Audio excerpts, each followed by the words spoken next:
ऐसी वीडियो रोज देखने के लिए आप मेरे वीडियो को लाइक करें, इस पे कमेंट करें और अपने दोस्तों के साथ शेयर करें। और हाँ, अगर आप इस चैनल पे नए हैं तो इसे सब्सक्राइब करना ना भूलें। यह कहानी है डेविड से शादी का एपिसोड नंबर 316 की आगे की। तो चलिए देर न करते हुए हम कहानी को स्टार्ट करते हैं। सभी के आइडिया सुनकर मिहिर और इसकी एक तरह से कंफ्यूज हो चुके थे। मिहिर इसके के कान के पास जाकर बोला, आइडिया तो कुछ सही है, लेकिन मुझे पता नहीं क्यों कुछ ज्यादा पसंद नहीं आ रहा है। मिहिर की बात से इसकी भी एग्री करते हुए बोली, हाँ लेकिन अब क्या करें, मुझे तो यही सही लग रहा है कि हम डायरेक्ट ही उससे मिलें। मिहिर भी इसके के इस बात से सहमत था और फिर इसकी ने कही, ठीक है, फिर मैं जाकर उससे बात करती हूँ। इसके ने फिर से सभी की तरफ देखा और उनसे बोली, थैंक यू अपने अपने आइडिया देने के लिए, लेकिन अभी मैं खुद जाकर बात कर रही हूँ। ऐसे बैठकर सिर्फ सोचने से और आइडिया डिस्कस करने से कुछ नहीं होगा, इसकी ने कहा। और फिर मिहिर के साथ कैंटीन से निकलकर उसके क्लास तक जाते हुए बोली, ये लड़की क्या पूरे टाइम अपने क्लास में ही रहती है? इसके के सवाल को सुनकर मिहिर ने उसे जवाब देते हुए कहा, मुझे कैसे पता होगा, लेकिन हाँ मुझे ये पता है कि ये वही लड़की है जिसे मैंने एक बार मिसा के एंगेजमेंट में देखा था और उसके बाद मुझे वो कभी नहीं मिली थी। मिहिर को आज भी वो दिन याद था जब वो गलती से किसी लड़की से टकरा गया था और वो मिहिर उसे देखते ही अपने होश को खो बैठा था। लेकिन अफसोस कि उस दिन के बाद मिहिर को वो कभी नहीं दिखी थी। लेकिन ये शायद मिहिर की अच्छी किस्मत ही थी कि वो लड़की आज उसके कॉलेज में ही थी और फाइनली मिहिर की नजर उस पर चली गई थी। वहीं इसके ने जब मिहिर की पूरी बात सुनी तब वो बोली, मीसा की एंगेजमेंट वो वहाँ पे थी? इसके की बात का जवाब देते हुए मिहिर ने कहा, हाँ लेकिन मुझे नहीं लगता है कि वो गेस्ट थी, आई थिंक वो स्टाफ की तरफ से थी। इसके ने अब मिहिर की बातों पे कुछ नहीं कहा। चलते हुए इसकी मिहिर के साथ उसके क्लास के बाहर तो आ गई थी, लेकिन उन्होंने देखा कि पूरी क्लास खाली है, वहाँ एक भी स्टूडेंट नहीं था। ये देखकर इसकी ने मिहिर से कहा, आई थिंक इनका फ्री पीरियड है, अब कहाँ ढूंढा जाए। मिहिर को भी समझ नहीं आ रहा था कि इतने बड़े कॉलेज में अब वो एक लड़की को कैसे ढूंढेंगे जिनका नाम भी उन्हें नहीं पता था। मिहिर ने इसके के बात का जवाब देते हुए कहा, अगर तू उसकी जगह होती तो कहाँ जाती? मिहिर की बात सुनकर इसकी समझ गई थी कि उससे ये सवाल पूछने का कोई मतलब नहीं था, क्योंकि उसे कुछ नहीं पता था। इसकी ने अपने दिमाग पे जोर दिया और मिहिर के कही बात का जवाब ढूंढने लगी थी। अगर वो उस लड़की की जगह होती तो कहाँ जाती? बहुत सोचने के बाद इसकी ने कहा, मुझे लगता है कि एक बार हमें लाइब्रेरी में जाकर देखना चाहिए। अगर वो क्लास में नहीं है, कैंटीन में नहीं है, तो बहुत चांस है कि वो लाइब्रेरी में होगी। मिहिर को इसकी की बातों में दम लगा था। वो चहकते हुए बोला, क्या बात है इसकी, तू तो बिना उससे मिले ही उससे समझने लगी हो। इसकी मिहिर की बातों का जवाब देते हुए बोली, अब वो मेरी देवरानी बनेगी तो इतना तो मुझे उसे समझना ही होगा ना। ये कहकर इसकी हंसने लगी थी और मिहिर उसे देखकर बोला, काश तेरी कही हुई बात सच हो जाए। मिहिर ने ये बात काफी खुशी के साथ कही थी, जैसे उसने ये सोच लिया था कि अब वो इसी लड़की के साथ अपना फ्यूचर देख रहा है। मिहिर की बात सुनकर इसकी बहुत खुश हुई थी, क्योंकि आज भी उसे मिहिर की वो हालत याद थी जब उसे एक बार धोखा मिला था। उस वक्त मिहिर ने ना जाने कितने टाइम तक किसी से भी बात नहीं की थी और राजवीर को दोषी मान रहा था।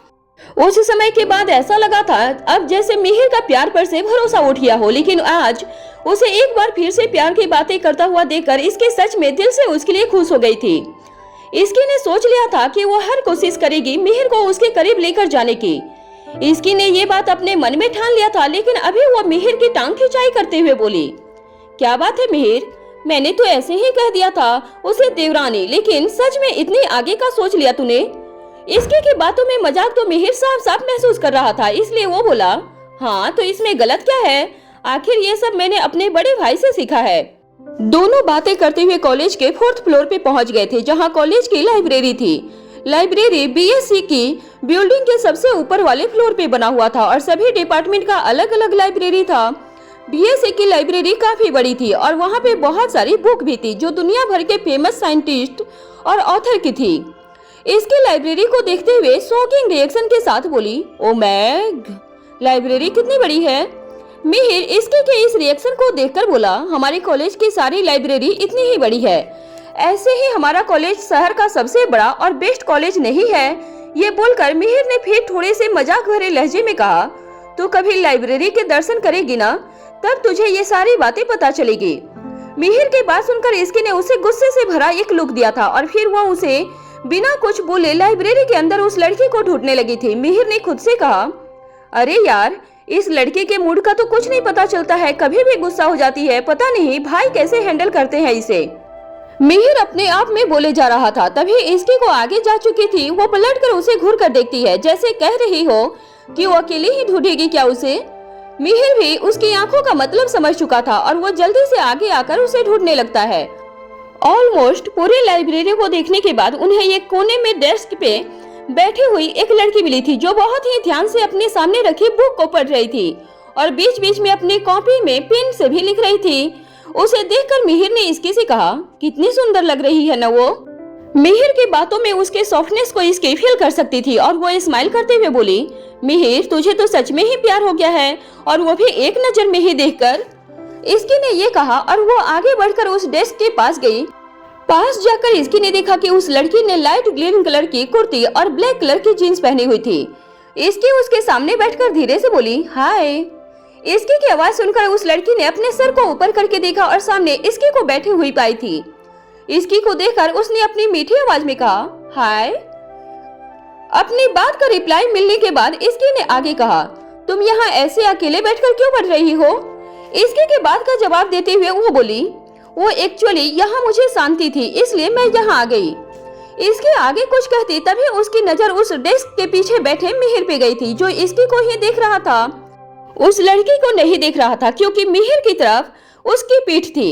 इसकी उस तरफ देख रही थी। वहाँ पे बैठकर मिहिर इशारे कर रहा था। मिहिर इशारे में इसकी को बोल रहा था कि वो उसका नाम पूछे।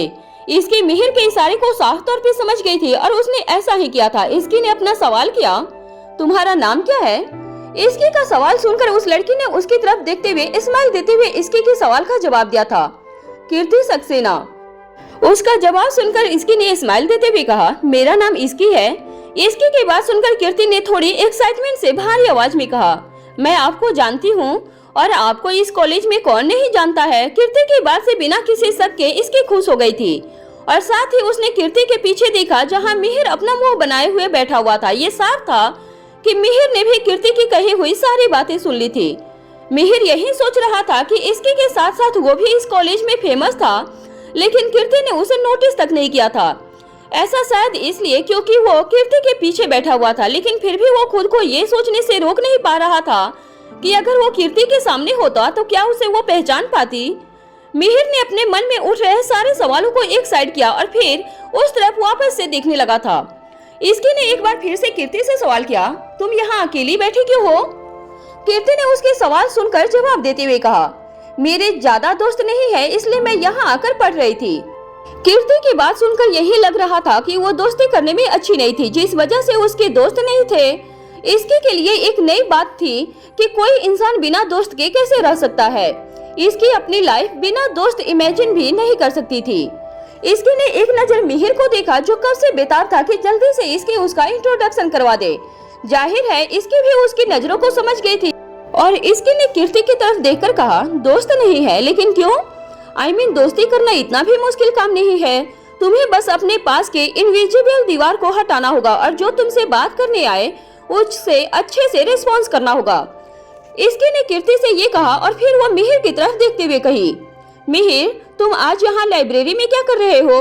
मिहिर अचानक से अपना नाम सुनकर चौंक गया था और वो इसकी की तरफ देखने लगा था। इसकी मिहिर ने ऐसे रिएक्शन देखकर उसे अपनी बड़ी आंखें करते हुए देखने लगी थी, जैसे कह रही हो कि मिहिर उसकी बात का जवाब दे और उससे बात करते हुए वहां आ जाए। वहीं कीर्ति भी इसकी की बात सुनकर पीछे देखने लगी थी। मिहिर इसकी की आंखों को देखकर जल्दी से हरकत में आया और वो बोला, वो मैंने सोचा कि क्यों ना थोड़ी पढ़ाई कर ली जाए।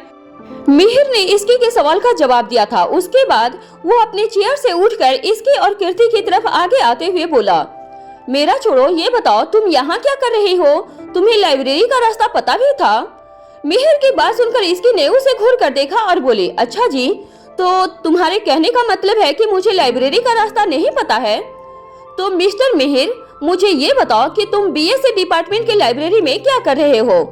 इसकी की बातों में गुस्सा दिखने लगा था, जिस वजह से मिहिर अपने मन में कहा, अरे यार, मेरा भी दिमाग खराब हो चुका है, मैं क्यों इस लड़की को गुस्सा दिला रहा हूँ। वहीं दूसरी तरफ रूही बार बार समर को कॉल कर रही थी। आज उसे शॉपिंग भी जाना था और वो भी समर के साथ। रूही बहुत देर से समर को कॉल कर रही थी लेकिन समर उसका फोन भी नहीं उठा रहा था। रूही इरिटेट होते हुए बोली, कोई काम में इतना कैसे खो सकता है कि उसे अपने फोन का भी होश न रहे? क्या वो देख नहीं पा रहा है कि मैं उसे कॉल कर रही हूँ? रूही को इस वक्त गुस्सा आ रहा था। वो बहुत दिन से समर के साथ अच्छे से टाइम नहीं स्पेंड कर पा रही थी, जिस वजह से आज उसने सोचा कि वो समर के साथ ही शॉपिंग पे जाएगी। समर ने जब रूही का कॉल नहीं उठाया था तो गुस्से में रूही ने अपने फोन को बेड पे फेंक दिया था और अपने बेड पे बैठकर बोली, अब आए, मैं बिल्कुल भी बात नहीं करने वाली हूँ। रूही ने ये खुद से कहा था लेकिन फिर अगले ही पल वो सोचते हुए और अपने गुस्से को शांत करते हुए बोली, लेकिन क्या पता सच में उसे बहुत सा काम हो। अगर वो मेरे साथ आ गया तो सारा काम भाई पे आ जाएगा। रूही का मन दो तरफा बातें कर रहा था। कभी उसका मन समर पे गुस्सा करने का कर रहा था तो कभी उसे यही लग रहा था कि सच में उसे बहुत काम होगा। रूही ये सब सोच ही रही थी कि तभी उसके रूम का डोर नॉक हुआ। उसने डोर को ओपन किया। वहाँ पे कोमल खड़ी थी। उन्हें देखकर रूही बोली, माँ आप यहाँ? रूही की बात को सुनकर कोमल ने कहा, हाँ मुझे तुमसे जरूरी बात करनी है। कोमल रूही के रूम में उससे बात करने के लिए आई थी। उनकी बात को सुनकर रूही थोड़ी कंफ्यूज हो गई थी और वो बोली, क्या बात करनी है मॉम आपको? रूही की बात सुनकर कोमल उसके बेड पे बैठ के उसे भी बैठने के लिए बोली थी। उसके बाद थोड़ी देर उन्होंने रूही को देखा और फिर स्माइल करते हुए बोली, मैं जानती हूँ बेटा कि तुम घर से क्यों जाना चाहती हो और समर के साथ अलग रहना चाहती हो। सच कहूँ तो ये बात गलत बिल्कुल भी नहीं है। तुम अपने पति के साथ उसके घर में उसके साथ रहना चाहती हो। कोमल इतना बोलकर रुक गई थी और रूही को देखने लगी थी जो ध्यान से उनकी बातों को सुन रही थी। कोमल ने फिर अपनी बात को आगे बढ़ाते हुए कहा, मैंने तुम्हारे डैड से बात की थी। शुरू में तो वो ये नहीं चाह रहे थे लेकिन फिर भी वो मान गए हैं। कोमल की बात सुनकर रूही खुशी से बोली, क्या मॉम आप सच कर रही हो मॉम? कोमल ने जवाब में कहा था, हाँ वो मान गए हैं लेकिन रूही तुम्हें अभी इस बारे में राजवीर से खुद बात करना होगा। रूही ने जब ये सुना तो वो थोड़ा सा परेशान हो गई थी। वो पहले ही हिम्मत करके अपनी दादी और मॉम के सामने ये बात बोली थी और उसे राजवीर से भी खुद ही बात करनी होगी। वो मायूस हो गई। कोमल रूही को देखकर बोली, ये तो होना ही था, तो तुम अब दुखी क्यों हो रही हो? रूही ने कहा, मॉम क्या समर इस बारे में भाई से बात नहीं कर सकते? रूही खुद से राजवीर से बात नहीं करना चाह रही थी। उसे डर था कि अगर राजवीर उसकी बात पे गुस्सा हुआ तो कहीं वो रूही पे भी गुस्सा न हो जाए। इसलिए समर अगर राजवीर से बात करे तो वो अच्छे से बात कर सकता था।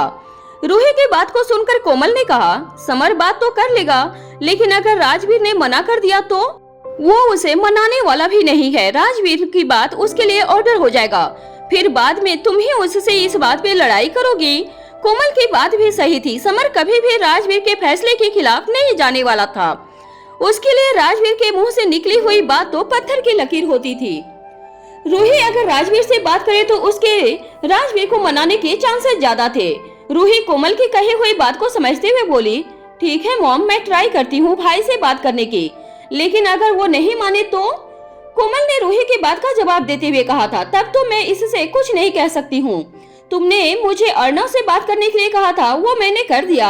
अब इसके आगे क्या करना है और कैसे करना है ये तुम जानो। कोमल ये बोलकर वहाँ से चली गई थी और रूम में बेचारी रूही यही सोच रही थी कि वो क्या करे और कैसे करे। बहुत सोचने के बाद रूही ने डिसाइड किया क्यों ना राजवीर को कॉल किया जाए और इस बारे में कॉल पे ही पूछा जाए। कॉल पे कम से कम रूही को राजवीर का फेस देखने को तो नहीं मिलेगा ना, जिससे उसे डर भी कम लगेगा। राजवीर के सामने रूही उससे बात नहीं कर सकती थी क्योंकि राजवीर के एक्सप्रेशन देख के उसके मन की बात का पता करना बहुत मुश्किल था और ये भी एक कारण था कि सामने वाला जो राजवीर से बात करता था उसके मन में एक अजीब सा डर रहा करता था राजवीर को लेकर। रूही ने ये डिसाइड तो कर लिया था कि वो राजवीर से कॉल पे बात करेगी, लेकिन रूही डायरेक्ट राजवीर से बात करने की जगह उसने समर को ही कॉल किया था। दूसरी तरफ ऑफिस में समर जो अपने केबिन में बैठकर अपने काम में लगा हुआ था, समर के सामने फाइल का पहाड़ पड़ा हुआ था। समर के पास इस वक्त सच में बहुत काम था। पूरा केबिन शांत था। तभी उस केबिन के शांत को भंग करते हुए समर का फोन रिंग करने लगा था। समर ने अपने फोन को देखा जिस पे रूही का नाम फ्लैश हो रहा था। समर के पास वो फोन रिसीव करने का भी टाइम नहीं था, लेकिन उसे इस कॉल को इग्नोर भी नहीं कर सकता था, इसलिए उसने कॉल रिसीव करते हुए कहा, हेलो। कॉल पे समर की आवाज सुनकर रूही ने जल्दी से अपने एक सवाल करते हुए कहा, भाई अभी फ्री है या बिजी है? बिजी हैं तो कितने? क्या उनका मूड ठीक है? रूही के इतने सारे सवाल को सुनकर तो वो भी एक पल के लिए समर काफी कंफ्यूज हो गया था। समर कुछ कहता तभी एक बार फिर से रूही ने कहा, तुम कुछ बोल क्यों नहीं रहे हो? रूही की बात सुनकर समर उसे शांत करते हुए कहा, तुम अपने सवाल बंद करोगी तब न मैं कोई जवाब दे पाऊंगा। समर की बात सुनकर रूही शांत होते हुए बोली, अच्छा ठीक है बोलो। रूही के शांत होने के बाद समर ने कहा, सर अभी बहुत बिजी हैं और मैं भी बहुत ज्यादा बिजी हूँ। रही बात सर के मूड का, तो काम करते हुए वो किसी मूड में होते हैं ये बताना मुश्किल है। समर की बातें सुनकर रूही मायूस हो गई थी। राजवीर काम में बिजी था, ऐसे में वो राजवीर से बात नहीं कर सकती थी और वो भी इतनी बड़ी बात। रूही ने अपनी धीमी आवाज में कहा, अच्छा कोई बात नहीं है, तुम काम कर लो। रूही की आवाज में मायूसी साफ साफ पहचानी जा सकती थी। उसकी आवाज में ये महसूस कर समर ने कहा, क्या बात है रूही, तुम परेशान क्यों हो? समर की बातों का जवाब देते हुए रूही ने कहा, वो मुझे भाई से हम दोनों के दूसरे घर में रहने वाली बात करनी थी, लेकिन आज तो नहीं कर पाऊंगी। रूही की सारी बातें सुनकर समर समझ गया था कि रूही के दुखी होने का कारण क्या था। एक तरह से देखा जाए तो कारण सही भी था। अभी राजवीर काम की वजह से इतना बिजी था कि वो सही से रूही की बातों का जवाब भी नहीं दे सकता था। समर ने रूही को आराम से घर पे इस बारे में बात करने की सलाह दी थी और थोड़ी देर और उससे बात करके उसने फोन को रख दिया था। फिर समर वापस से अपने काम में लग गया था। वहीं दूसरी तरफ कॉलेज में इसकी और मिहिर प्रिटेंड कर रहे थे कि वो दोनों बाय चांस लाइब्रेरी में मिल गए थे। मिहिर की नजर तो कीर्ति पे ही थी, जिसे देखकर इसकी टेबल के नीचे उसके पैर पे अपना पैर मारती थी, जिससे मिहिर दर्द से बोला, आह। मिहिर की आवाज सुनकर कीर्ति को इसकी की तरफ देख रही थी। वो अचानक से मिहिर की तरफ देखने लगी थी और इसकी ने अपने दोनों आंखें बड़ी करते हुए मिहिर को घूर के देखा। इसकी की घूरती हुई आंखों को समझकर मिहिर ने कहा, सॉरी, वो मुझे लगा कि पैर पे कुछ गिरा है। मिहिर की बातों को सुनकर इसकी बोली, कम ऑन मिहिर, यहाँ क्या आएगा, वैसे ये छोड़ो और इससे मिलो, ये है कीर्ति। मिहिर से ये बोलकर इसकी ने कीर्ति को देखकर कहा, और कीर्ति ये है मिहिर, मेरा दोस्त। इसकी की बातें सुनकर मिहिर और कीर्ति ने एक दूसरे को देखा और हेलो किया।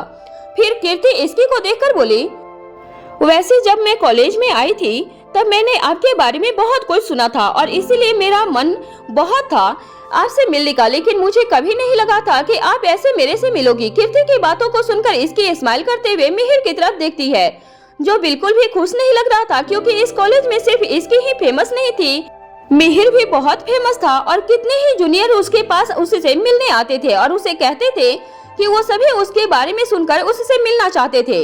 लेकिन आज जिस लड़की को मिहिर चाहता था उसे मिहिर से कोई मतलब ही नहीं था। मिहिर को इसकी से हल्की सी जलन भी महसूस हुई थी। फिर उसने खुद से कहा, मैं भला इससे क्यों जल रहा हूँ, यही तो मेरी सेटिंग करवाने वाली है। मिहिर ने खुद को समझाया और फिर वो कीर्ति की तरफ देखते हुए बोला, वैसे इस कॉलेज में सिर्फ इसकी फेमस नहीं है और भी बहुत से लोग फेमस है। मिहिर की बातों को सुनकर इसकी और कीर्ति दोनों में उसकी तरफ देखा और दोनों ही उसकी बात का मतलब समझ चुकी थी। लेकिन कोई कुछ कहता तभी लाइब्रेरियन उसके पास आकर बोला, अगर आप सभी को सिर्फ बातें करनी है तो बाहर जाकर बात कर लीजिए, यहाँ सभी पढ़ने आते हैं। उसकी बातों को सुनकर तीनों अपना बैग लेते हैं और लाइब्रेरी से बाहर चले जाते हैं। बाहर निकलकर इसकी कीर्ति से बोली, सॉरी यार, तुम कुछ जरूरी तो नहीं ना पढ़ रही थी? अरे नहीं, मैं तो टाइम पास करने के लिए आई थी बस, कीर्ति ने हंसते हुए जवाब दिया था। वो तीनों थोड़ी देर और बातें करते हैं। कुछ ही देर में कीर्ति दोनों के साथ कंफर्टेबल हो गई थी, यहाँ तक कि वो मिहिर से भी बहुत अच्छे से बात करना स्टार्ट कर दी थी। मिहिर बहुत खुश था, आखिर उसका इसकी से हेल्प लेने का प्लान बेकार नहीं गया था, क्योंकि कीर्ति को इसकी बहुत पसंद थी, जिस वजह से वो इजली इसके से बातें करने लगी थी। कॉलेज की छुट्टी हो चली थी और आज मिसा मिहिर इसकी तीनों साथ में घर जा रहे थे। ऐसा अक्सर नहीं होता था, मिहिर अकेले ही घर चला जाता था, लेकिन आज वो खुशी के कारण उन दोनों के साथ घर जा रहा था और पूरे रास्ते बस उसकी एक्साइटमेंट से भरी हुई बातें ही थी।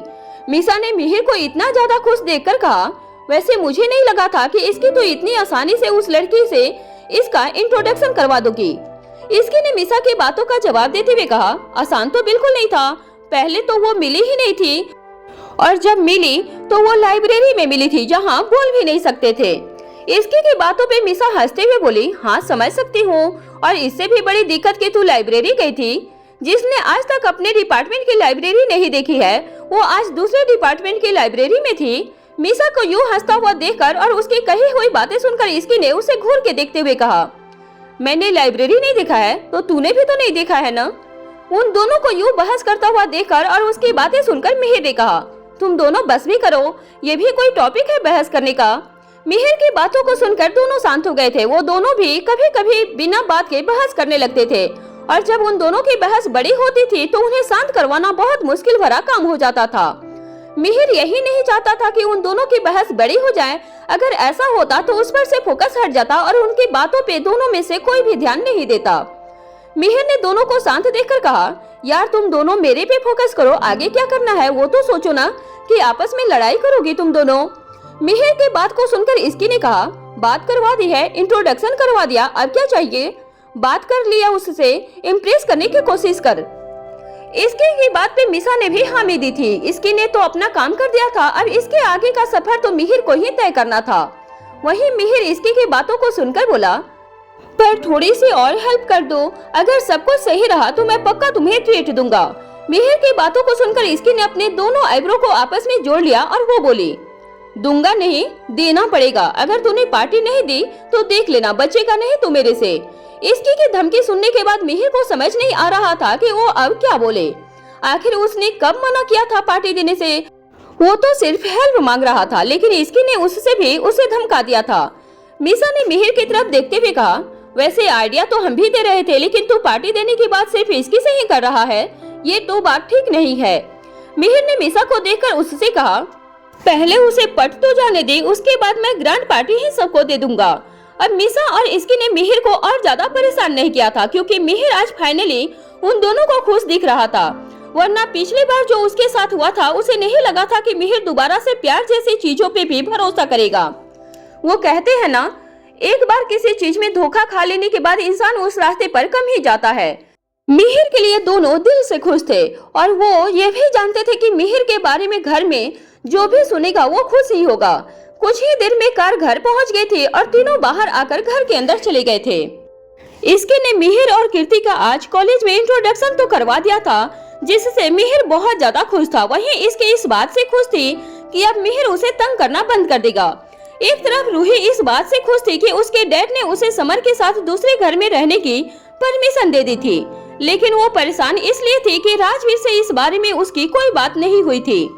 राजवीर के ऑफिस में जब से वो प्रोजेक्ट गौतम रंधावा को मिला था, राजवीर काम में और ज्यादा बिजी होने लगा था, क्योंकि वो नहीं चाहता था कि आगे के कोई भी प्रोजेक्ट उसकी कंपनी के अलावा किसी और को मिले। समर ने राजवीर से पूछा, सर आज बहुत लेट हो गया है, घर चले क्या? समर भी परेशान था, क्योंकि आजकल राजवीर किसी से भी बात नहीं करता था और अपने काम में ही बिजी रहता था। राजवीर के बिहेवियर में बहुत बदलाव आया हुआ था। राजवीर ने समर को देखते हुए कहा, हाँ समर, आज मुझे घर में भी बहुत कुछ काम करना पड़ेगा, लेकिन अभी के लिए घर चलना ही ठीक रहेगा। राजवीर और समर एक साथ घर आने के लिए गाड़ी में बैठ गए थे। समर पूरे रास्ते राजवीर से बहुत कुछ कहना चाहता था, लेकिन न जाने उसके अंदर इतनी हिम्मत नहीं आई थी कि वो अभी उससे कुछ भी बात करे। दोनों घर साथ पहुंचे थे और अपने अपने कमरे में जाने लगे थे कि तभी रूही उनकी तरफ आई। समर ने जैसे रूही को देखा तो वो पूछने लगा, रूही दिन में तुम क्या कर रही थी? रूही राजवीर को सामने से देखते ही कुछ भी बोलने की हालत में नहीं थी और वो हड़बड़ाते हुए बोली, समर वो मैं बाद में बता दूंगी, अभी मुझे कुछ जरूरी काम है। राजवीर भी दोनों को प्राइवेसी देने के लिए वहाँ से सीधा अपने कमरे में चला गया था। जब वो कमरे में गया तो इसकी वहाँ नहीं थी। वो समझ गया कि हमेशा की तरह इसकी कहीं न कहीं बातें कर रही होगी। राजवीर चेंज करके अपने स्टडी रूम में चला गया था और फिर वहाँ भी काम करने लगा था। वहीं दूसरे कमरे में समर ने रूही से पूछा, रूही अभी मौका था तो तुमने सर से बात क्यों नहीं की? रूही ने समर की बात का जवाब देते हुए कहा, तुम भी ना हद करते हो। मैंने दिन में भी तुमसे पूछा था कि उनका मूड कैसा है और तुमने तो उनके सामने ही मुझे बोल दिया, तो मैं आगे क्या कहती समर? बात ऐसी है ना समर? रूही ने दरवाजे की कुंडी लगाते हुए आगे कहा, मुझे ना भाई से ये बात करनी थी, हम दोनों अब दूसरे घर में शिफ्ट होना चाहते हैं। समर रूही की बात को गौर से सुनने लगा था। रूही ने आगे कहा, मॉम ने डैड से तो बात कर भी ली है और उन्होंने हाँ भी कर दिया है, लेकिन अब भाई से बात कौन करेगा ये मुझे समझ में नहीं आ रहा है। रूही ये बोलकर समर की तरफ देखने लगी थी। समर ने तो जैसे अपने हाथ पहले ही खड़े कर दिए थे और रूही से कहने लगा, मुझे तो इन सब में लाना भी नहीं रूही, क्योंकि मैं तो सर से ये बात नहीं कर पाऊंगा। आई होप तुम समझ रही होगी मुझे। समर का जवाब रूही पहले से ही जानती थी। उसने समर को देखते हुए कहा, आई नो तुम बात नहीं करोगे इसलिए मैं ही बात करूंगी, यू डोंट वरी। समर ने यह सुनते ही बहुत रिलैक्स हो गया था। वहीं इसके अपने कमरे में गई तो उसे आज भी राजवीर कमरे में नहीं मिला था। वो पिछले कुछ दिनों से नोटिस कर रही थी कि राजवीर लेट नाइट तक काम करता था। इसकी रीवा को लेकर बेड पर बैठ गई थी और उसने रीवा से कहा, देखा रीवा, डैड के पास आजकल हमारे लिए बिल्कुल भी टाइम नहीं है। रीवा एक टक इसकी की तरफ देख रही थी। ऐसा लग रहा था मानो वो इसकी की हाँ में हाँ मिला रही हो। इसकी ने रीवा को अपनी गोद में लिया और उसे दूध पिलाने लगी थी। रीवा ने दूध पीते पीते इसकी की एक उंगली पकड़ ली तो इसके को ये एहसास हुआ कि बहुत ज्यादा अच्छा लग रहा है। उसने रीवा से कहा, रीवा तुम कब बड़ी होगी? मुझे तुम्हारे साथ शॉपिंग पे जाना है, गेम जोन जाना है और खूब मजे करने हैं। वो रीवा से यूं ही अपने मन की बातें कर रही होती है और रीवा उसकी गोद में ही सो जाती है। इसकी ने देखा तो रीवा आज भी सो गई थी। वो खड़ी हुई और उसने रीवा को झूले में सुला दिया था। इसकी ने थोड़ी देर और फोन चलाया, फिर राजवीर को बुलाने का डिसाइड किया। वो अब और इंतजार नहीं करना चाहती थी। वो उठकर स्टडी रूम में गई जहां राजवीर बहुत फोकस से अपने काम कर रहा था। इसकी ने राजवीर से कहा, राजवीर और कितना टाइम लगेगा? राजवीर ने देखा कि इसकी पजामा टी शर्ट में उससे कंप्लेन कर रही थी। उसने इसकी के गाल को प्यार से टच करते हुए प्यार से कहा, आओ मेरे बच्चा, बस आधे घंटे में आ रहा हूँ। इसकी रोज रोज रात को उसका इंतजार करके थक गई थी, इसलिए आज उसने फैसला किया था कि अभी के अभी वो राजवीर को अपने साथ लेकर जाएगी। इसकी ने राजवीर से कहा, नहीं आज मैं कुछ नहीं सुनने वाली हूँ। इसकी अभी उसके सामने बच्चे की तरह जिद कर रही थी। राजवीर ने इसकी को मनाते हुए कहा, अरे इसकी तुम चलो, मैं 10 मिनट में आया। ये कहकर राजवीर अपने लैपटॉप पे दोबारा से काम करने लगा था। इसकी को समझ आ चुका था कि राजवीर ऐसे नहीं मानने वाला है, तो उसने अब कुछ तो करना ही होगा। इसकी ने दोबारा राजवीर से कहा, राजवीर मैं एक बार फिर बहुत ही प्यार से बोल रही हूँ, अब अगर नहीं आए तो इसके आगे जो भी होगा उसका फिर मुझे मत कहना। राजवीर को लगा इसकी हमेशा की तरह उसे कोई धमकी दे रही होगी और वो मान जाएगी। राजवीर ने इस बार इसकी की तरफ देखा ही नहीं था और अपना काम करता रहा। इसकी सब कुछ बर्दाश्त कर सकती थी, लेकिन राजवीर की इग्नोरेंस को वो बर्दाश्त नहीं कर सकती थी। राजवीर अपना काम कर ही रहा था कि अचानक इसकी ने राजवीर का लैपटॉप उठाया और अपने हाथों में ले लिया था। राजवीर ने कभी नहीं सोचा था कि इसकी कुछ ऐसा भी कर सकती है। राजवीर ने इसकी से कहा, ये क्या कर रही हो इसकी? मैं कुछ इम्पोर्टेंट काम कर रहा हूँ। इसकी समझ गई थी कि अब गुस्से से बात नहीं बनने वाली थी, इसलिए उसने बहुत प्यारी आवाज में कहा, अब मुझसे ज्यादा भी इम्पोर्टेंट तुम्हारी लाइफ में कुछ और हो गया है क्या? बस इसके इन्हीं अदाओं पर फिदा था राजवीर। वो आगे इसकी को कुछ नहीं कह पाया। इसकी राजवीर की गोद में जाकर बैठ गई और उसकी आंखों में देखकर कहने लगी थी, बताओ ना, मुझसे भी ज्यादा कुछ इम्पोर्टेंट है क्या? राजवीर ने इशारों से मना किया और वो इसके से कहने लगा, ओहो, तो आज मेरी वाइफ का मूड बड़ा रोमांटिक है। इसके ने उसके गालों पर किस करते हुए कहा, हाँ है, और मेरे हस्बैंड का कैसा है? राजवीर अब इसके के बालों में हाथ फेरने लग गया था और उसे गोद में ले लिया और दोनों अपने कमरे में चले गए थे। राजवीर ने रीवा की तरफ इशारा करते हुए कहा, इसकी मैडम, अगर मैं रोमांटिक नहीं होता तो रीवा कैसे इस दुनिया में आती? इसकी ये बात सुनकर थोड़ा सा शर्मा गई थी। उसने राजवीर को प्यार से गले लगा लिया था। राजवीर ने भी इसकी का माथा चूम लिया। राजवीर ने इसकी को उठाकर बेड पे लिटा दिया और फिर उसे महसूस करने लगा था। वहीं इसकी भी उसके प्यार में मदहोश हो गई थी। धीरे धीरे दोनों एक दूसरे में ऐसे खो गए थे जैसे इस दुनिया से उन्हें कोई मतलब ही नहीं हो। उनके चादर पर आई सलवटें उनके बीच के प्यार की गवाही दे रही थी। खिड़की से आती चांद के चांदनी में दोनों इस कदर नहा चुके थे और उनके शरीर पर आई पसीने के बूंदे चांदनी में मोती की तरह चमक रही थी। अगली सुबह इसके और राजवीर बहुत ही तरोताजा महसूस कर रहे थे। आज रीवा बहुत जल्द उठ गई थी, इसलिए राजवीर उसे बाहर घुमाने ले गया था। जब तक इसके कॉलेज के लिए रेडी हो गई, रात को बार बार इसके के फोन पर मैसेज के नोटिफिकेशन आ रहे थे, इसलिए उसने जैसे ही रेडी होकर अपना फोन देखा तो उसमें मिहिर के कम से कम 20 से 30 लंबे लंबे मैसेज थे, जिसमें वो कीर्ति और उसके मिलने के आइडिया का जिक्र कर रहा था।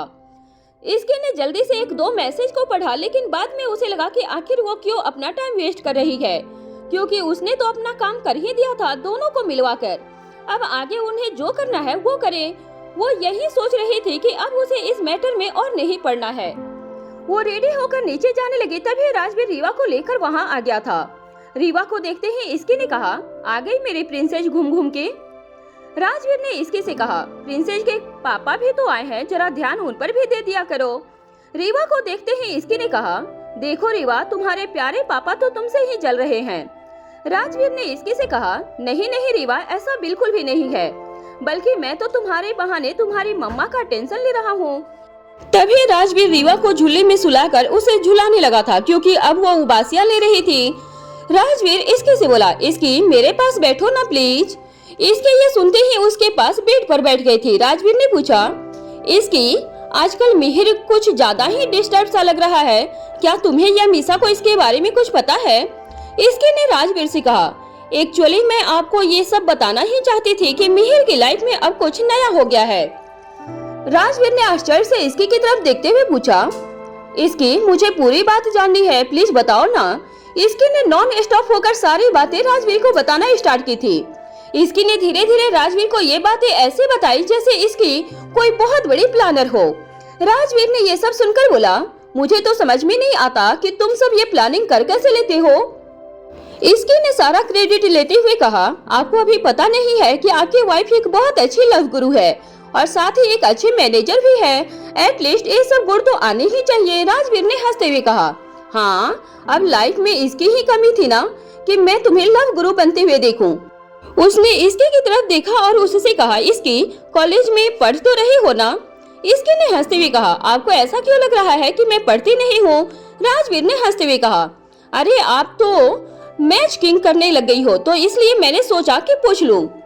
इसकी ने हंसते हुए राजवीर से कहा, राजवीर तुम भी ना, चलो अब मैं कॉलेज जा रही हूँ, मुझे पहले ही बहुत लेट हो गया है। जैसे ही इसके कॉलेज गई तो राजवीर मिहिर के लिए परेशान होने लगा था। वो नहीं चाहता था कि पिछली बार की तरह इस बार भी मिहिर को कोई परेशानी झेलनी पड़े।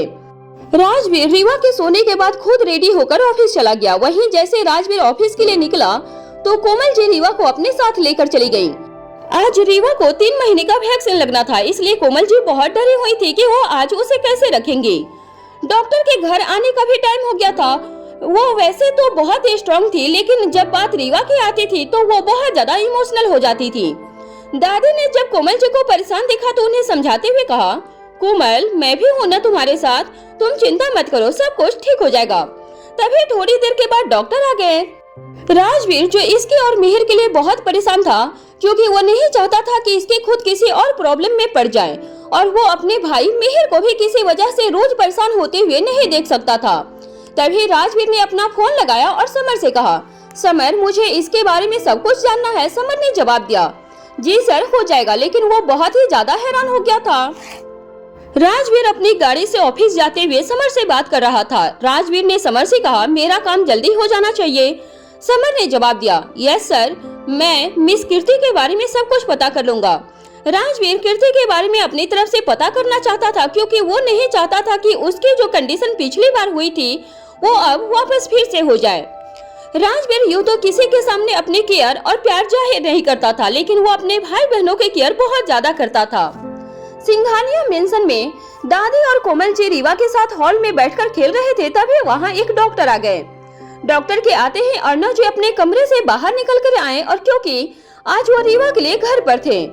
डॉक्टर सौरभ गुप्ता सिंघानिया परिवार के फैमिली डॉक्टर थे। उन्होंने रीवा को देखते ही कहा, अरे ये तो इतनी बड़ी हो गई है। दादी ने डॉक्टर से कहा, लड़कियां कब हंसते खेलते बड़ी हो जाती है पता ही नहीं चलता है। कोमल जी ने रीवा को अपनी गोद में लिया था और डरते हुए डॉक्टर से पूछा, ज्यादा दर्द तो नहीं होगा ना? अर्णव जी कोमल की घबराहट को समझ रहे थे। उन्होंने डॉक्टर से कहा, सुबह से ये ऐसे ही डर रही हैं, ऐसा लग रहा है कि जैसे इंजेक्शन इनको ही लगने वाले हैं। डॉक्टर ने हंसते हुए कहा, ज्यादा दर्द नहीं होगा, क्योंकि आजकल के इंजेक्शन पेनलेस होते हैं, बस थोड़ा सा बुखार आ सकता है। कोमल जी ने घबराते हुए कहा, बुखार? दादी ने कोमल को समझाते हुए कहा, अरे कोमल इतना मत डरो। कोमल जी ने सर झुकाकर कहा, हाँ माँ, लेकिन डर तो लगता ही है ना। अर्णव जी ने कहा, अब वैक्सीन लगवा ले कि मुहूर्त निकलवाना है कोमल। तभी डॉक्टर ने रीवा को इंजेक्शन लगाया और उसे एक दवाई भी पिला दी थी। रीवा इंजेक्शन से थोड़ा सा रोई थी, लेकिन अर्णव जी ने उसे गोदी में सुलाकर आराम से सुला दिया था। उसके सोते ही कोमल जी उसके अपने कमरे में ले गई और उसे प्यार से थपथपाने लगी थी।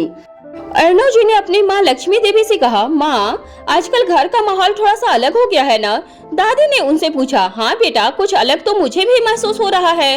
अर्णव जी ने आगे कहा, माँ आजकल राजवीर देर रात तक काम करता है, मिहिर भी न जाने किस दुनिया में रहता है और अब रूही भी समर के साथ दूसरे घर में शिफ्ट होने की बात कर रही है। दादी ने अर्णव जी को समझाया, अरे अभी कहाँ जा रहे हैं? रूही और समर, जब तुमने सब कुछ राजवीर पर डाल दिया है तो? अर्णव ने कहा, माँ तो और मैं क्या कहूँ? दादी माँ ने कहा, हाँ लेकिन अब रूही तो सामने से जाकर राजवीर से बात करने वाली नहीं है और समर तो वैसे भी राजवीर की बातें आंख बंद करके मानता है। अर्णव ने कहा, माँ राजवीर से मैं भी बात नहीं कर सकता हूँ, तो मैं आपसे इस सब बारे में क्या कहूँ? दादी ने कहा, ठीक है बेटा, लेकिन मुझे तो बस इस घर की सुख शांति और चिंता की लगी रहती है। और हाँ, अगर समर और रूही अलग रहना भी चाहते हैं तो इसमें क्या परेशानी है बेटा? आखिर लड़की कभी न कभी तो विदा होगी ही और अपना घर बसाएगी ही ना। तो मेरी मानो तो खुशी खुशी विदा कर दो उसे। अर्णव जी ने जवाब दिया, हाँ माँ, मैं भी तो यही चाहता हूँ कि रूही हमेशा समर के साथ खुश रहे। दोनों ने बातें करते करते सर्वेंट को 2 कप चाय लाने को कहा था। आज कई दिनों के बाद माँ बेटा ऐसे साथ में बैठकर बातें कर रहे थे, जिसे देखकर कोमल जी भी अंदर ही अंदर बहुत खुश हुई थी। वहीं दूसरी तरफ कॉलेज में इसकी मिसा और मिहिर साथ ही कॉलेज पहुंचे थे। आज कॉलेज में कुछ अलग ही माहौल था। मिहिर ने इसकी से कहा, कल मैंने तुम्हें कितने मैसेज किए, तुमने एक का भी जवाब नहीं दिया। इसकी ने सर पर हाथ रखते हुए कहा, मिहिर तुम बैचलर हो लेकिन मेरा एक पति और एक छोटी सी बच्ची भी है। मेरे पास तुम्हारे जितना फालतू टाइम नहीं है कि मैं बैठकर पूरे दिन ये सब करूं। और वैसे भी अब मैंने तेरी इंट्रोडक्शन तो करवा दी है, तो अब क्या चाहिए? मिहिर ने इसकी से रिक्वेस्ट करते हुए कहा, यार वो ना तुमसे बहुत इम्प्रेस थी, तभी तो उसने तुमसे बात की थी और मेरी तरफ तो देखा भी नहीं था। तो प्लीज जब तक सब कुछ सेट नहीं हो जाता तब तक मुझे तेरी मदद की जरूरत है। मिसा ने हंसते हुए कहा, हाँ कर दे यार इसकी, क्योंकि इस आशिक की हालत तो बहुत खराब लग रही है। मिसा की बात सुनकर इसकी ने मिसा से कहा, अच्छा ऐसा है तो देखते हैं, वैसे भी इसे फ्री में मेरी जैसी लव गुरु मिल रही है तो ये कहीं और क्यों जाएगा एडवाइस लेने के लिए।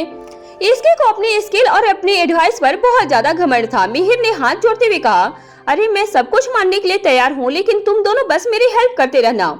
तभी वहाँ रेहान भी आ गया था। रेहान ने कल नया चश्मा लिया था, जिसे पहनकर वो और भी ज्यादा स्मार्ट लग रहा था। मिसा उसे आज देखती ही रह गई थी और उसे देखते ही गाना गाने लगी थी, गोरे गोरे मुखड़े पे काले काले चश्मा।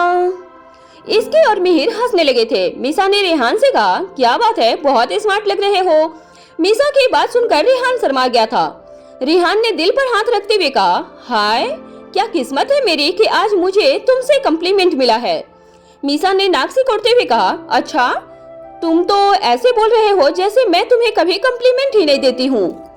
मिसा का चेहरा गुस्से से लाल हो रहा था और ये रेहान के लिए ठीक नहीं होने वाला था, इसलिए उसने तुरंत मिसा को मनाते हुए कहा, ओहो मिसा, आज इस पिंक ड्रेस में तुम तो बहुत सुंदर लग रही हो। मिसा ने हंसते हुए कहा, हाँ हाँ बहुत अच्छा, मैं समझ रही हूँ कि तुम अब बात को डाइवर्ट कर रहे हो।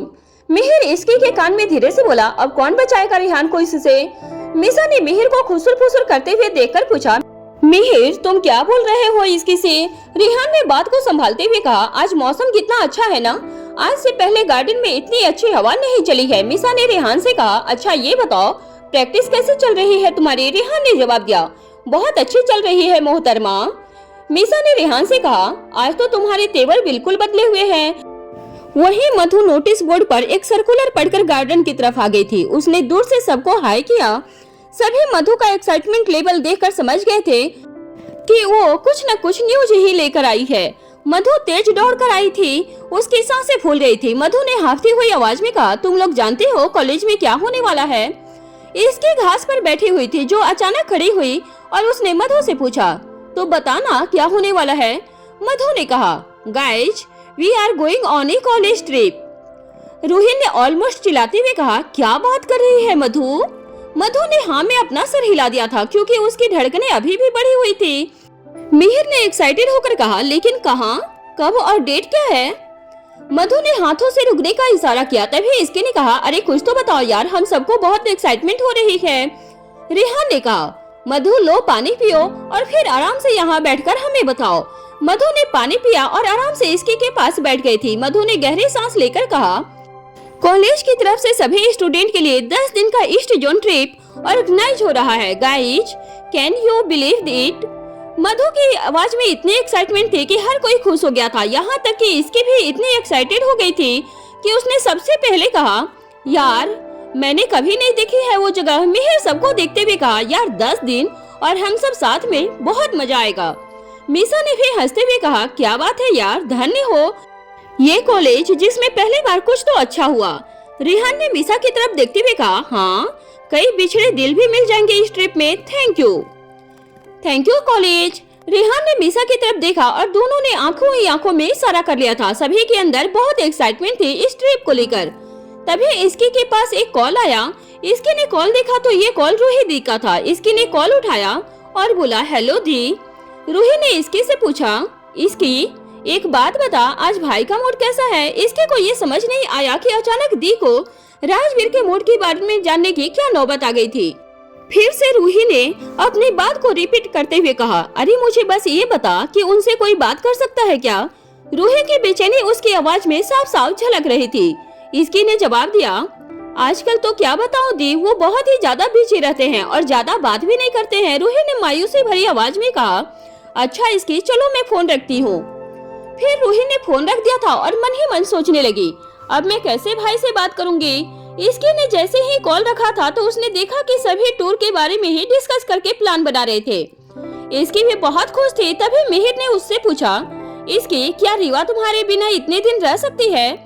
इसकी को अचानक समझ में आया कि रीवा तो उसके बिना इतने दिन नहीं रह सकती है। मीसा ने इसके से कहा, अरे रीवा तो मम्मा के पास रह जाती है ना, तो उसकी टेंशन तो नहीं है। इसकी को समझ नहीं आ रहा था कि रीवा दिन भर तो उसके बिना रह जाती थी, लेकिन 10 दिन वो कैसे उसके बिना रहेगी। और फिर उसे राजवीर से भी तो परमिशन लेनी होगी और वो उसे खुद से दूर नहीं कहीं जाने देता था। इसके वहाँ बैठी तो थी, लेकिन वो अपने ही ख्यालों की दुनिया में खोई हुई थी। मधु की आवाज से इसकी को समझ आया कि वो उससे कुछ पूछ रही है। मधु ने कहा, इसकी बहुत मजा आएगा ना, मुझे तो बहुत शॉपिंग भी करनी है। मीसा ने बीच में ही कहा, शॉपिंग पर तो मुझे भी चलना है। मैंने सुना है वहाँ ठंड होती है, तो मुझे वूलन ड्रेस भी लेने होंगे। इसकी सबकी बातें सुन रही थी। मिहिर ने इसकी को शांत बैठे देखकर कहा, अरे चिंता मत करो, इसकी सब मैनेज हो जाएगा। इसकी ने कहा, और राजवीर? मिहिर और मीसा ने हाथ जोड़ते हुए कहा, नहीं भाई, उनका तो तुम नाम ही मत लो, उनसे निपटना तुम जानो, तुम्हारा काम जाने। इसके जानती थी कि राजवीर से कोई बात नहीं करने वाला था, इसलिए उसने मन ही मन डिसाइड कर लिया था कि वो नहीं जाएगी। मीसा ने इसके से कहा, इसकी भाई से बात करना। इसके ने जवाब दिया, अरे क्यों मुझे बल्ली का बकरा बनाने पे तुले हुए हो, मुझे नहीं जाना स्टोर पर। इसकी के बाद जैसे ही सबने सुनी थी वो सभी बहुत मायूस हो गए थे। मीसा ने कहा, तू नहीं जाएगी तो मैं भी नहीं जाऊंगी। रेहान ने कहा, मीसा तुम नहीं जाओगी तो मैं भी क्या करूँगा। मधु ने कहा, अगर तुम सब नहीं जाओगे तो मैं भी नहीं जाऊंगी। आखिर में मिहिर ने कहा, मैं भी नहीं जाऊंगा। मीसा ने उसे समझाते हुए कहा, अरे इस टूर में तो कीर्ति के और करीब जा सकता है, तो इसलिए तुझे तो जाना ही चाहिए। मिहिर ने थोड़ा सोचा और सभी को कुछ कहा कि सभी खुश हो गए थे। मिहिर ने कहा, guys I have a plan. दादी ने अर्णव जी को समझाया कि वो समर और रूही को दूसरे घर जाने के लिए खुशी खुशी विदा कर दे। वहीं रूही को समझ नहीं आ रहा था कि वो राजवीर से कैसे बातें करे। वहीं रीवा अपनी वैक्सीन के बाद आराम से सो रही थी। इसके मिहिर, मीसा, रेहान और मधु कॉलेज में एक साथ टूर के बारे में डिस्कस करने लगे थे, लेकिन इसके ने पहले ही ट्रिप के लिए मना कर दिया था। उसके पीछे पीछे एक एक करके सबने उस ट्रिप पर जाने के लिए मना कर दिया था। तभी मिहिर को एक आइडिया आया। मिहिर ने सबसे कहा, मुझे एक बहुत धांसू आइडिया आया है। मीसा ने उसकी टांग खींचने के लिए कहा, क्या कीर्ति को भूल रहा है? तो मिहिर को मीसा का मजाक बिल्कुल अच्छा नहीं लगा था। उसने मीसा से कहा, तुम कभी कुछ अच्छा सोच लिया करो, और अगर सोच नहीं सकती हो तो कम से कम बोला भी मत करो। रेहान को लगा अगर इन दोनों को अभी अभी शांत नहीं करवाया गया तो यही कॉलेज में घमासान युद्ध हो जाएगा। रेहान ने मीसा से कहा, मीसा तुम्हें पता है तुम गुस्से में बहुत क्यूट लगती हो। मीसा ने मुंह बनाते हुए कहा, ठीक है तो आज के बाद मैं तुम्हारे साथ गुस्से में ही रहूंगी। रेहान ने बात पलटते हुए कहा, मिहिर तो तुम क्या कह रहे थे? मिहिर ने जवाब दिया, बोलूंगा तो तब न जब इसका रेडियो चुप होगा। मिहिर ने मीसा की तरफ इशारा करते हुए कहा था। मधु को समझ नहीं आ रहा था कि अभी टॉपिक तो कुछ और चल रहा था और अभी ये लोग लड़ किसी और बात के लिए रहे हैं। मधु ने इसकी से पूछा, ये दोनों घर पर भी ऐसे ही लड़ते हैं क्या? इसकी ने परेशान होकर हाँ में अपना सर हिला दिया था। इसकी को अभी कुछ समझ नहीं आ रहा था कि वो क्या बात करे या किसी से बात करे, इसलिए वो बिल्कुल चुपचाप सबको देख रही थी। मधु ने मिहिर और मीसा को देखते हुए कहा, अगर तुम दोनों को इस टॉपिक पे कुछ कहना है तो तुम दोनों ही बोल सकते हो, लेकिन अगर इसके अलावा कुछ और भी बोलना है तो अभी अलाउ नहीं है। मिहिर और मीसा ने हाँ कह दिया था। फिर मिहिर ने सबकी तरफ देखा और फिर से कहा, तो अब मैं जो कहने वाला हूँ वो सभी ध्यान से सुनो। ये तो तय हो गया है कि इसके टूर पर नहीं चल सकती है, लेकिन हम सब तो साथ में जा सकते हैं ना। मीसा को फिर लगा कि वो इसके के बिना जाने की बात कर रहा है, इसलिए उसने गुस्से में कहा, अगर इसकी नहीं जाएगी तो मैं भी नहीं जाऊंगी। रेहान ने मीसा की बात को सुनते ही कहा, अगर मीसा नहीं जाएगी तो मैं भी नहीं जाऊंगा। मिहिर उन्हें रोकने के लिए हाथों से इशारे कर रहा था, लेकिन वो दोनों अपनी ही धुन में मस्त थे। मिहिर ने बीच में कहा, अब कोई कुछ नहीं बोलेगा, थोड़ी देर के लिए फिगर ऑफ योर माउथ। सभी ने अपने मुंह पर एक उंगली रख ली थी, जैसे ही छोटे बच्चे स्कूल में किया करते हैं। मिहिर ने बोलना कंटिन्यू किया, मेरे कहने का मतलब ये था कि हम सब साथ में फैमिली ट्रिप पर तो जा सकते हैं और इसमें इसकी को भी कोई दिक्कत नहीं होगी। ये सुनते ही सबके उदास चेहरे जैसे फिर से खिल गए थे। उन्हें लगा जैसे उन्हें एक सॉलिड आइडिया मिल गया था। मधु ने मीसा से कहा, मैं तुम्हारे भाई के साथ किसी ट्रिप पर नहीं चलूंगी। मीसा ने मधु को धीरे बोलने का इशारा करते हुए समझाया और उसे से कहा, अरे धीरे बोल यार प्लीज। इसके ने एक्साइटेड होकर कहा, मिहिर तू तो जीनियस है, क्या आइडिया है तुम्हारे पास? मिहिर अपने कॉलर को ऐसे उठा रहा था मानो उसने कोई नया इन्वेंशन कर लिया हो। मिहिर ने हंसते हुए कहा, देखा इसकी, हो गई ना तुम्हारी प्रॉब्लम सॉल्व। रेहान ने एक्साइटमेंट में पूछा, लेकिन कहाँ जाएंगे, कब जाएंगे, कितने दिन के लिए जाएंगे और क्या क्या करेंगे उधर? रेहान तो बहुत ज्यादा एक्साइटेड हो गया था। उसे मीसा के साथ जाने के लिए बहुत कुछ तैयारियां भी करनी थी।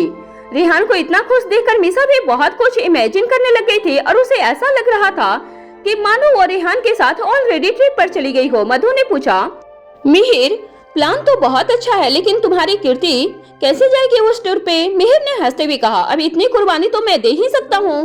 किसी ने सोचा नहीं था कि मिहिर कीर्ति के करीब जाने का मौका छोड़कर पूरे फैमिली के साथ टूर चूज करने वाला है।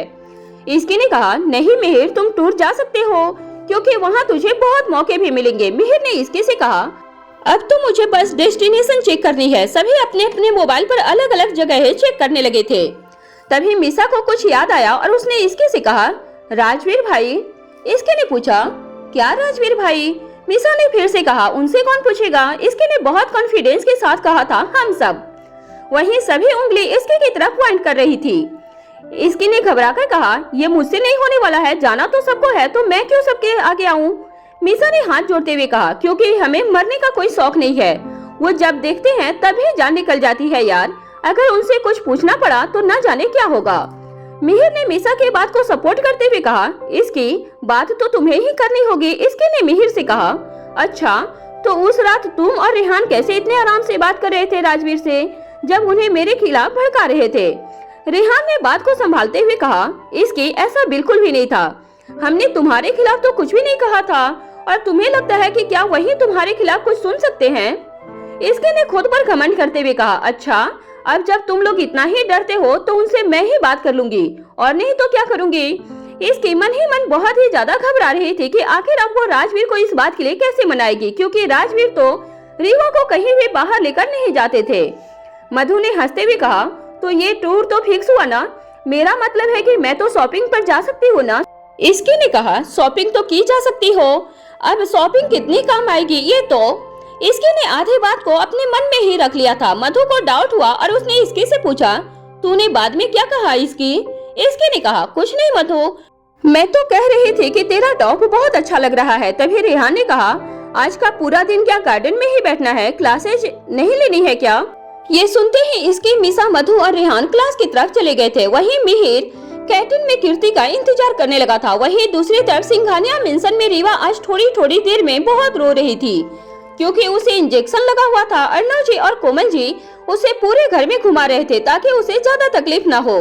दादी सोफे पर बैठकर टीवी देख रही थी कि उस पर कश्मीर का कोई ऐड आ रहा था। दादी ने सामने खड़े अर्णव जी से कहा, ये कश्मीर तो बहुत सुंदर है ना?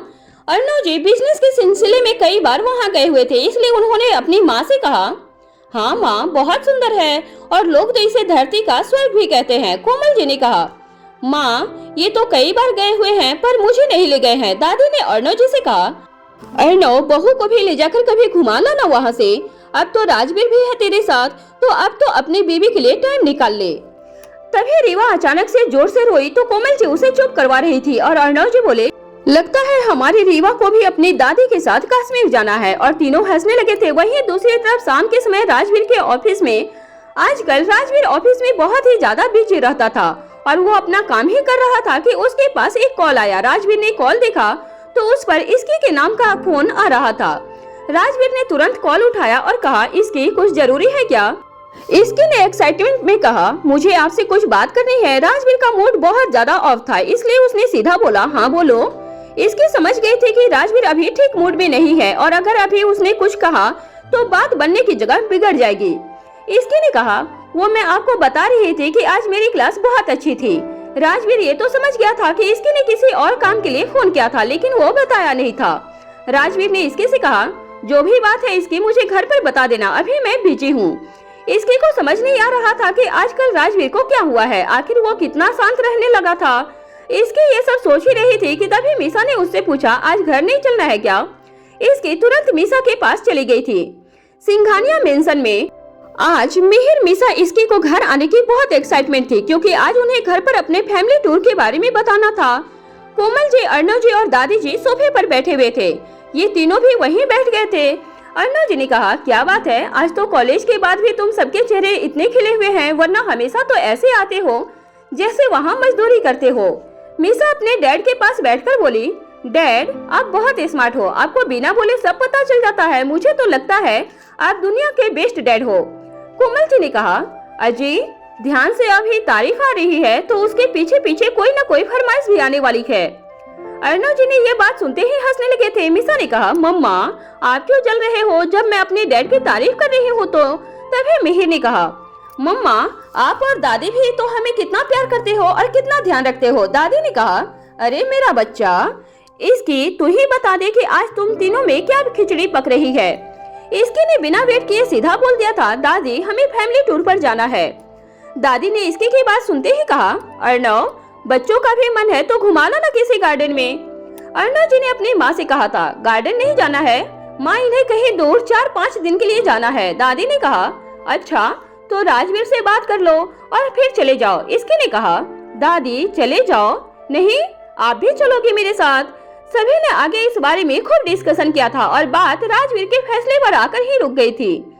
सभी डिनर करके अपने अपने कमरे में चले गए थे। वहीं राजवीर जब घर आया और सीधा अपने स्टडी रूम में चला गया था। कोमल जी जब रीवा को देने के लिए इसके के पास आई तो उन्होंने इसके से कहा, राजवीर ने खाना भी नहीं खाया है। इसके ने सरप्राइज होकर पूछा, वो आ गया है क्या?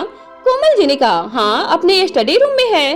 इसके ने रीवा को सुलाया और राजवीर के पास खाना लेकर चली गई थी और बोली, खाना क्यों नहीं खाया आपने? राजवीर ने कहा, मन नहीं है। तभी इसकी ने कहा, मुझे नहीं पता, मैं खिला रही हूँ, आपको खाना होगा। इसके बहुत प्यार से राजवीर को अपने हाथों से खाना खिलाने लगी थी।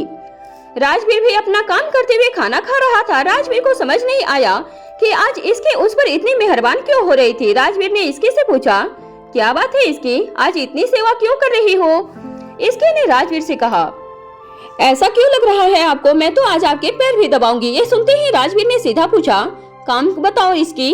राजवीर ने इतनी सख्त में आवाज में कहा था कि इसकी और टाल नहीं सकती थी। उसने सीधा कहा, मुझे नहीं, हमें मतलब पूरी फैमिली को टूर पर जाना है। ये बोलकर वो सीधा वहाँ से बाहर आ गई थी। राजवीर ने जैसे ही इसके के मुंह से ये बात सुनी, वो पूरी फैमिली के साथ टूर पे जाना चाहती है, तो उसने मन ही मन सोचा कि रीवा जब से हुई है तब से इसकी कहीं भी घूमने नहीं गई थी। राजवीर ने अपना काम बंद कर दिया और सीधा इसके के पीछे अपने कमरे में चला गया था। उसने अंदर आकर देखा कि इसके वॉशरूम में थी और रीवा बहुत आराम से सो रही थी। रीवा को सोते हुए देखकर राजवीर को बहुत सुकून मिलता था। उसको ऐसा लगता जैसे कि कोई दुनिया में बेफिक्र होकर सो रहा है, जिसे कल क्या होगा या किसी और बात की कोई भी चिंता नहीं थी। राजवीर भी रीवा को एकटक देखने लगा था। तभी इसकी बाथरूम से बाहर आई और उसने देखा कि राजवीर वहाँ बेड पर बैठा हुआ था। इसकी ने राजवीर की तरफ देखा और कहा, ऐसे क्यों देख रहे हो राजवीर? राजवीर ने जवाब दिया, कुछ नहीं इसकी, बस कभी कभी मैं तुम्हारे साथ कुछ ज्यादा ही रूड हो जाता हूँ और आजकल अभी बहुत ज्यादा स्ट्रेस है। जब से तुम्हारे राजवीर बातों ही बातों में उदय प्रताप का चेक करने वाला था, लेकिन वो रुक गया था क्योंकि उसने अभी तक इसकी को उनके बारे में कुछ नहीं बताया था। राजवीर ने इसकी को अपने पास बुलाते हुए कहा, इसकी यहाँ आओ। उसने अपने बेड के पास इशारा करते हुए कहा, मेरे पास आकर बैठो। इसकी को राजवीर की आवाज सुनकर ऐसा लगा जैसे वो उसने अपने मन की कोई बात कहना चाहता है। वो भी राजवीर के पास जाकर बैठ गई थी और उसे देखने लगी थी। आज जब वो इसकी के पास बैठा था तो उसे ऐसा लग रहा था कि वो बस उसका हाथ थाम ले और उसे खूब बातें करे। उसने इसकी से पूछा, तो कहाँ जाना है मेरी मैडम को? इसकी ने जैसे ही राजवीर के मुंह से ये सुना तो वो इतनी खुश हो गई थी कि उसने तुरंत तेज आवाज में कहा, कहीं भी। उसने खुशी के मारे अपने दोनों हाथों से ताली बजाई जैसे कि वो किसी मिशन में सक्सेसफुल हो गई हो। राजवीर ने इसकी से कहा, मम्मा अभी रीवा उठ जाएगी। अगर आप इतना एक्साइटेड होकर ताली बजाएंगी तो। तभी इसकी को रियलाइज हुआ कि उसने आराम से बात करनी चाहिए थी। उसने धीरे से कहा, हाँ, अगर ये उठ गई तो तब तो हमें भी सोना होगा ना। राजवीर ने हंसते हुए कहा, तुम कब से इतना डरने लग गई हो? तुम तो किसी से भी नहीं डरती थी। इसकी ने कहा, मुझे अपनी नींद बहुत प्यारी है, लेकिन अगर ये उठ गई तो हो गई हमारी नींद पूरी। राजवीर ने बहुत प्यार से इसकी के सर पे हाथ फेरते हुए कहा, तभी तुम्हें घूमने जाना है क्योंकि तुम्हें बहुत नींद लेनी है। इसकी ने शर्माते हुए कहा, ओहो, क्या बात है, मुझे अच्छा लगा कि आपने मेरी बात को कंसिडर तो किया। राजवीर ने कहा, मुझे तो अब सारी जिंदगी आपका ही हुक्म मानना है। राजवीर इसकी को खुश देखना चाहता था, इसलिए उसने इसकी से कहा, बताओ ना अब कहाँ जाने का मन है? इसकी ने कहा, मुझे ना एक्चुअली दादी बोल रही थी कि उन्हें कश्मीर देखना है। तभी राजवीर ने उससे कहा, अच्छा तो पूरा परिवार इन्वॉल्व है इसमें और इसीलिए ही तुमने मुझे दिन में कॉल किया था। इसकी ने शर्माते हुए कहा, हाँ किया तो था इसीलिए, लेकिन कुछ कह नहीं पाई थी क्योंकि आपका मूड ठीक नहीं लग रहा था। राजवीर ने इसके का हाथ पकड़ते हुए कहा, अच्छा जी, तो अब आपको मेरी आवाज से मेरे मूड का अंदाजा लग जाता है। इसकी ने राजवीर की आंखों में देखते हुए कहा, मुझे तो अब आपका साइलेंस भी समझ में आ जाता है। राजवीर ने इसकी की आंखों में ऐसे प्यार से देखते हुए पूछा, और क्या क्या समझने लगी हो तुम?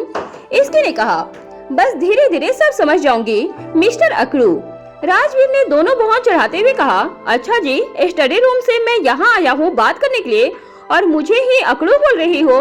इसकी ने हंसते हुए कहा, बीबी के लिए तो इतना करना ही पड़ता है, वरना तो इसके नुकसान भी पति को ही झेलने पड़ते हैं, क्योंकि बीबी तो बीबी ही होती है। इसकी अपनी सभी बातें और फीलिंग राजवीर को बता रही थी। वहीं राजवीर भी बहुत ही आराम से उसकी सभी बातें सुनने लगा था। वो समझ चुका था कि इसकी अब टाइपिकल वाइफ बन चुकी है और वाइफ के आगे तो हस्बैंड की वैसे भी कम ही चलती है। इसकी ने राजवीर से कहा, देखो आपने मुझे टॉपिक से भटका दिया ना। हाँ, तो मैं कह रही थी कि दादी ने कश्मीर का बोला है। राजवीर ने इसकी की बात सुनी और कुछ सोचने लगा था। थोड़ी देर सोचकर बोला, इसकी कश्मीर में मौसम बहुत ठंडा होगा और दादी और रीवा बहुत परेशान हो जाएंगे। इसकी ने राजवीर की बात का जवाब दिया। हाँ, उसने फिर राजवीर की तरफ देखा और उसने कहा, मैंने तो ये सोचा ही नहीं था। राजवीर ने इसकी के सर पर हाथ फेरते हुए कहा, आजकल तो तुम पूरा दिन हाई लेवल प्लान बनाती हो, इसलिए इस तरफ ध्यान ही नहीं गया होगा तुम्हारा। राजवीर इसकी को ये बात कहकर चिढ़ा रहा था क्योंकि एक दिन पहले इसकी ने उसे बताया था कि वो लव गुरु बन गई है। इसकी ने राजवीर के सामने रूठने की एक्टिंग करते हुए कहा, हाँ, मैं तो हूँ ही बड़ी स्मार्ट। राजवीर ने इसकी को प्यार से गले लगाते हुए कहा, राजवीर सिंघानिया की वाइफ हो, स्मार्ट तो होगी ही, इसमें कोई डाउट नहीं है। राजवीर ने इसकी को बहुत प्यार से समझाते हुए कहा, इसकी रीवा अभी टूर के लिए बहुत छोटी है और मुझे कुछ ऐसा काम है जिसकी वजह से मैं नहीं जा पाऊंगा और अकेले तो नहीं तुम्हें जाने दूंगा। ये सुनते ही इसकी बहुत ज्यादा उदास हो गई थी। उसकी चेहरा ऐसे लटक गया जैसे एक बच्चे के हाथ से कोई प्यारा खिलौना छीन गया हो। राजवीर ने इसकी को समझाते हुए कहा, इसकी मैं सब कुछ सोच समझकर बोल रहा हूँ। इसकी ने रूठी आवाज में कहा, हाँ, आप तो बहुत समझदार हो ना, आपको बस अपने बिजनेस के लिए टाइम है, हमारे लिए कहाँ है। राजवीर ने इसकी से कहा, ये सब तुम्हारे और रीवा के लिए ही तो कर रहा हूँ। इसकी ने राजवीर से कहा, मुझे तो घूमने जाना है, बस मुझे पता नहीं है। आपको पता है कॉलेज ट्रिप हो रहा है और मैं नहीं जा रही हूँ, बाकी सबने भी मना कर दिया। मैंने सोचा कि हम सब साथ में चलेंगे, तो अब आप भी मना कर रहे हो। इसकी ने एक ही सांस में अपनी पूरी बात कह दी थी। राजवीर समझ तो रहा था कि इसकी कहीं बाहर जाना चाहती थी, लेकिन उसकी अपनी मजबूरियां थी जिसके कारण वो हाँ नहीं कर पा रहा था। उसने फिर से इसकी को समझाने की कोशिश की, लेकिन इसकी अपनी ही जिद पर अड़ी रही। तभी अचानक रीवा के रोने की आवाज आई और राजवीर ने उसे गोद में ले लिया था। रीवा का शरीर बुखार से तप रहा था। ये देखकर राजवीर बहुत ज्यादा घबरा गया और उसने इसकी से कहा, रीवा को तो बहुत तेज बुखार है इसकी को कोमल जी ने बताया था कि उसे एक दिन हल्का बुखार वैक्सीन की वजह से आएगा, इसलिए उसने पहले ही दवाई बेड के पास रख दी थी। इसकी ने राजवीर को इतना घबराया हुआ देखकर उससे कहा, रीवा को आज वैक्सीन लगी है इसलिए उसे हल्का बुखार है, और वैसे भी रीवा एक स्ट्रॉन्ग गर्ल है, तो आप इतना तो मत डरो। राजवीर ने जैसे ही सुना उसकी सांसों में सांस आ गई थी। उसने इसकी से कहा, तुम अभी बस रीवा का ध्यान रखो, मैं ठंडी पट्टी लेकर आता हूँ। इसकी ने रीवा को दवाई देकर दूध भी पिलाया और वो उसकी गोद में ही सो गई थी। जब तक राजवीर ठंडी पट्टी लेकर आया तब तक इसकी और रीवा दोनों ही सो चुके थे। राजवीर ने रीवा के सर पर थोड़ी देर ठंडी पट्टी की और उसे अपने पास सुला लिया था। अगली सुबह राजवीर ने सारी रात रीवा का ध्यान रखा था, इसलिए उसका सर सुबह भारी था, लेकिन रीवा की एक आवाज पर वो उठकर बैठ गया था और उसे संभालने लगा था। राजवीर ने देखा कि इसकी अभी भी सो रही थी, तो उसने रीवा को अपनी गोद में लिया और उसे लेकर घुमाने लगा था। थोड़ी देर के बाद इसकी उठी तो उसने अपने साइड में चेक किया तो उसे रीवा नहीं दिखी थी और वो घबराकर उठ गई थी। तभी पीछे से आवाज आई कि देखो मम्मा उठ गई है। इसकी ने आंखें मसल कर देखा तो राजवीर की गोद में रीवा आराम से सो रही थी। राजवीर ने आज ऑफिस न जाने का फैसला किया था, क्योंकि आज वो रीवा के साथ रहना चाहता था। इसके राजवीर से ज्यादा बात नहीं कर रही थी और उसे जो कुछ भी कह रही थी वो भी इशारे से ही बोल रही थी। तभी राजवीर ने कंप्लेन करते हुए रीवा से कहा, मम्मा तो डैड से नाराज है। रीवा डैड को कुछ आइडिया दो ना। इसकी यह सब सुन रही थी लेकिन कुछ नहीं बोल रही थी। राजवीर ने कहा, अरे लगता है आज तो मम्मा बहुत ज्यादा नाराज है। इसके सब कुछ सुनकर सीधा वॉशरूम में चली गई थी। नीचे हॉल में अर्णव जी हॉल में बैठकर न्यूज़पेपर पढ़ रहे थे। आज मिहिर ने सोचा कि उसे सबको मनाना है, इसलिए जल्दी रेडी होकर नीचे आ गया था। दादी ने जैसे ही मिहिर को टाइम से पहले नीचे देखा तो कहा, आज तो मेरा मिहिर इतनी जल्दी रेडी होकर नीचे आ गया है, नहीं तो रोज तेरी मम्मा तुझे कितनी बार उठाती है, उसके बाद जाकर तू कहीं तैयार होता है। अर्णव जी ने कहा, माँ अच्छा है ना, कुछ तो करना शुरू कर दिया है। मिहिर ने अर्णव जी से कहा, डैड मुझे तो बस अब सब कुछ आपसे ही सीखना है, आप मुझे बताओ कि मुझे कैसे अपना रूटीन बनाना चाहिए। अर्णव जी और दादी ये सुनकर दंग रह गए थे। वहीं कोमल जी ने जैसे ही ये बात सुनी तो वो बोली, अब जब से ये अच्छी बात कर रहा है तब तो इसे मौका दीजिए। अर्णव जी ने कहा, कोमल तुम बहुत भोली भाली हो, लेकिन मैं इसका डैड हूँ, इसके मन में क्या चल रहा है ये मुझे सब समझ में आ रहा है। तभी मीसा नीचे आ गई थी और उसने देखा कि मिहिर सबको मनाने के लिए माखन लगा रहा था, इसलिए वो भी उसका साथ देने के लिए तैयार हो गई थी। मीसा ने कहा, मिहिर ठीक तो कह रहा है डैड, हमें आपसे बहुत कुछ सीखना है। अब तो कोमल जी भी भाप गई थी कि अगर मीसा और मिहिर किसी बात में एक दूसरे के हाँ में हाँ मिला रहा है तो इसके पीछे कुछ न कुछ मकसद जरूर होगा। दादी ने मिहिर से पूछा, बोल क्या हुआ मुझे बता। मिहिर ने दादी से छोटे बच्चे की तरह कहा था, दादी हमें फैमिली टूर पर जाना है। तभी अर्णव जी बोले, मुझे तो लगा ही था कि कुछ तो ही बात है अलग। मीसा और मिहिर थोड़ी देर पहले एक दूसरे से बात करके प्लान बनाया था कि वो अपने डैड को मना लेंगे, क्योंकि उन्हें अभी तक इसकी की तरफ से कुछ भी जवाब नहीं मिला था, तो वो अब और रिस्क नहीं लेना चाहते थे और इसी प्लान के तहत दोनों एक एक करके नीचे आ गए थे। अर्णव जी ने मिहिर और मीसा से कहा, देखो अगर कहीं जाना है तो राजवीर से बात कर लो। मीसा ने अपने डैड को कन्विंस करते हुए कहा, डैड आप प्लीज भाई से बात कीजिए ना। अर्णव जी समझ गए थे कि अब ये लोग उससे हाँ सुने बिना नहीं जाएंगे। तभी अर्णव जी ने थोड़ा सोचा और कहा, ठीक है, लेकिन मेरी भी एक शर्त है तुम दोनों से। दोनों ने बिना शर्त सुने ही हाँ कर दिया था। तभी अर्णव जी ने कहा, पहले मेरी शर्त तो सुन लो, उसके बाद हाँ कहना। दादी ने कहा, अरे अर्णव तुम भी क्या बच्चों को तंग कर रहा है। तभी अर्णव जी ने अपनी शर्त सुनाई और सब हैरान रह गए थे। यह वीडियो आपको कैसी लगी प्लीज कमेंट करके जरूर बतलाएं। मैं आप सबकी कमेंट को पढ़ती हूँ, थोड़ा देर से ही सही, लेकिन मैं सबकी कमेंट को पढ़ती हूँ। बहुत बहुत धन्यवाद जो आप लोग मुझे इतना सपोर्ट कर रहे हैं। और मैं आप सबसे काइंडली रिक्वेस्ट करती हूँ कि प्लीज आप लोग मेरी वीडियो को डाउनलोड करके नहीं देखिए, इतना मेहनत करती हूँ, थोड़ा सा और सपोर्ट कर दीजिए। थैंक यू मेरे दोस्त।